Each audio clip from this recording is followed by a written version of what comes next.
എനിക്ക് ഫോൺ ചെയ്തപ്പോ വിക്രം ഇവിടെ വന്നതായി അറിഞ്ഞു. എന്നിട്ട് നീ അയാളെ കണ്ടോ? ഇല്ല, ഞാൻ ചായയായിട്ട് വന്നപ്പോഴേക്കും അയാൾ പോയി കഴിഞ്ഞിരുന്നു.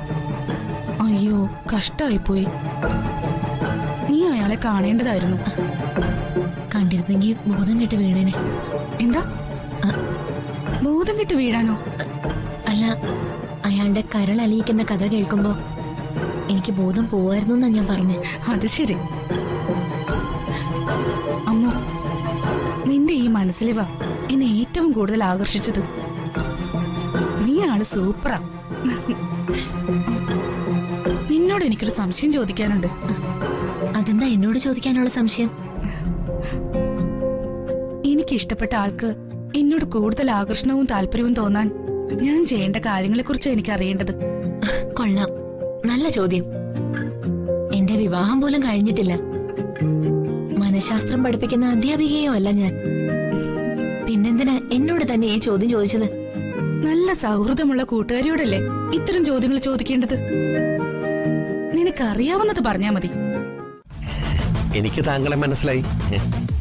ഇവിടെ കേറിയിട്ട് 4-5 കൊല്ലമായി. ഓ, ഇത് നമ്മുടെ അതെ, പരമസാറിന്റെ കമ്പനി കോവിലകത്തെ. കമ്പനി എങ്ങനെയാ? ലാഭത്തിൽ തന്നെയാണോ? എന്ത് ചോദ്യ ചങ്ങാതി ഇത്? ഓണത്തിന് സ്റ്റാഫുകൾക്ക് കിട്ടിയ ബോണസ് ബീവറേജ് കോർപ്പറേഷനിൽ കൊടുക്കുന്നതിനേക്കാൾ കൂടുതലായിരുന്നു ഇവിടെ. അടുത്തിടെ ഇവിടുത്തെ ഒരു സ്റ്റാഫ് പയ്യന് PSC ജോലി കിട്ടിയിട്ട് പോലും പോയില്ല. ഇവിടത്തെ ശമ്പളം അവിടെ കിട്ടില്ലല്ലോ. ഈ അശോക് വർമ്മ സാറിന് ഇപ്പോഴും പഴയ പ്രതാപമൊക്കെ ഉണ്ടോ? നിങ്ങൾ ഈ നാട്ടിലൊന്നുമല്ലേ? രേഖകളിൽ ഉള്ളതും ഇല്ലാത്തതുമായി കിടക്കുന്ന അശോക് വർമ്മ സാറിന്റെ സ്വത്തുക്കൾ എണ്ണി തിട്ടപ്പെടുത്താൻ പോലും പറ്റില്ല. ഡിജിറ്റൽ സർവേക്കാർ കഴിഞ്ഞ 1 മാസക്കാലമായി അശോക് വർമ്മ സാറിന്റെ പുരയിടങ്ങൾ അളന്നു തീർന്നിട്ടില്ല.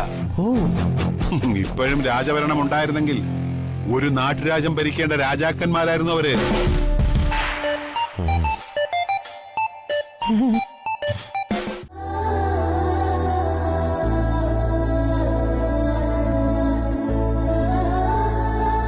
ഞാനൊരു കാര്യം ചോദിക്കാൻ മറന്നു. വന്നാൽ കഴിച്ചോ? ഞാൻ കഴിച്ചോളാം. ജഗൻ കഴിക്കാൻ. അത് പറ്റില്ല, കഴിക്കും. ഇരിക്കേ.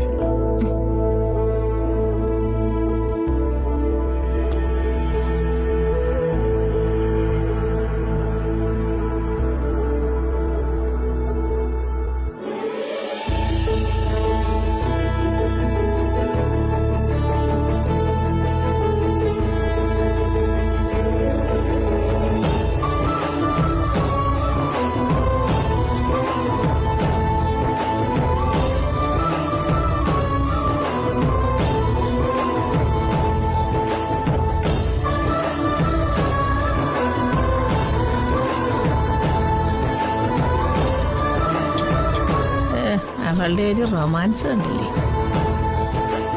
ഒന്നിനും പറ്റിയില്ലെങ്കിൽ അവനെ കൊണ്ട് ഞാൻ അവക്കൊരു താജ്മഹൽ പണിയിക്കും. ശവകുടീരം.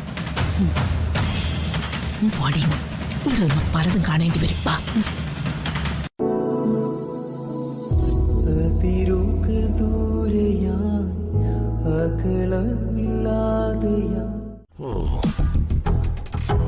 അല്ല, നമ്മളാരാന്ന് പറഞ്ഞില്ല. ഈശ്വര, കേട്ടിട്ട് തന്നെ എന്തോ പോലെ. ആ സ്വത്തിന്റെ 10% കിട്ടിയാൽ തന്നെ ഞാൻ കിരീടം വയ്ക്കാത്ത രാജാവായി. എടോ, താനാരാണെന്ന്? രാജാവാടോ രാജാവ്. രാജാവോ? അതെ, ഞാൻ രാജാവ്. ആര്? അതെ, ഞാൻ എന്റെ പേരാ പറഞ്ഞത്. രാജാവി. നല്ല പേര്. ഒന്ന് ചോദിച്ചോട്ടെ, ഈ തമ്പുരാനൊരു സഹോദരി ഉള്ളതായിട്ട് കേട്ടിട്ടുണ്ടല്ലോ? ഉണ്ടായിരുന്നു. എന്നാ ഞാനും കേട്ടറിഞ്ഞത്. കേട്ടറിവാണേ. എന്നാലേ ആ കേട്ടതങ്ങട് മൊഴിഞ്ഞോട്ടെ. ഈ തമ്പുരാൻ ഒരു സഹോദരി ഉണ്ടായിരുന്നു. വളരെ ചെറുപ്രായത്തിലെ ഏതോ ഒരു ദരിദ്രവാസിയുടെ കൂടെ ഒളിച്ചോടി. അന്ന് തന്നെ പടിയടച്ച് പിണ്ടം വെച്ചു വലിയ തമ്പുരാൻ. അതിനുശേഷം കോവിലകവുമായി ആ സ്ത്രീക്ക് ഒരു ബന്ധവുമില്ലെന്ന് കേട്ടറിവ്. അപ്പോ അവരാരും അവകാശം പറഞ്ഞു വന്നില്ലേ? എവിടെ? വലിയ തമ്പുരാൻ സ്ട്രോക്ക് വന്ന് കിടപ്പായപ്പോ ഭരണം മുഴുവൻ അശോക് വർമ്മ തമ്പുരാൻ ഒറ്റയ്ക്കായി. പറയാതിരിക്കാൻ കഴിയില്ല, തങ്കപ്പെട്ട സ്വഭാവമാണ്. ഇട്ടുമൂടാനാവാത്ത സ്വത്തുക്കൾ മുഴുവൻ അനുഭവിക്കാനും വേണം ഒരു യോഗം. അത് ശരിയാ. ഈ ഇറങ്ങിപ്പോയ സഹോദരിയുടെ മക്കളാരും അവകാശം പറഞ്ഞ് ഇങ്ങോട്ട് വന്നില്ലേ? ഇല്ലെന്നാ കേട്ടിട്ടുള്ളത്. അതില് 2 ആൺമക്കളും 3 പെൺമക്കളുമാ. 2 ആൺമക്കളും കിഴങ്ങന്മാരെന്നാ കേട്ടത്. ആര് പറഞ്ഞു? ഇവിടത്തെ ഒരു പഴയ സ്റ്റാഫ് ഉണ്ട്, അയാള് പറഞ്ഞോണ്ടാ. ഞാൻ രാജാവായിട്ട് വേണം ആ തെണ്ടിയെ പിടിച്ച് ആദ്യം പുറത്താക്കാൻ. അല്ല, ആ മക്കൾ ആരെങ്കിലും സ്വത്ത് ചോദിച്ചോ വിഹിതം അവകാശപ്പെട്ടോ വന്നാല് ഈ തമ്പുരാന് കൊടുത്തല്ലേ പറ്റൂ, അല്ലേ? പിന്നല്ലാതെ സ്വത്തിന്റെ പകുതി അവകാശം അവർക്കൂടെ ഉള്ളതല്ലേ? പിന്നെ അപ്പൊ അങ്ങനെയൊക്കെയാണ് കഥ. നിങ്ങളെന്താ കഥ എഴുത്തുകാരനാണോ? കഥ എഴുതേണ്ടി വരും. ഒരു ഉഗ്രൻ തിരക്കഥ. അതിലെ നടനും എഴുത്തുകാരനും സംവിധായകനും ഈ പ്രകാശം തന്നെയായിരിക്കും. കേട്ടടോ? പ്രകാശോ? നേരത്തെ രാജയെന്നോ മറ്റോ അല്ലേ പറഞ്ഞത്? അതെ, രാജ വി പ്രകാശ്. അതെ, ഇവിടെ എന്തെങ്കിലും ജോലി സംഘടിപ്പിച്ചു തരാൻ പറ്റുമോ? ഒരു വഴിയുമില്ല. നോ വേക്കൻസി ബോർഡ് അകത്ത് വെച്ചിട്ടുണ്ട്. അല്ല, നമുക്ക് ജോലിയൊന്നും ഇല്ലേ?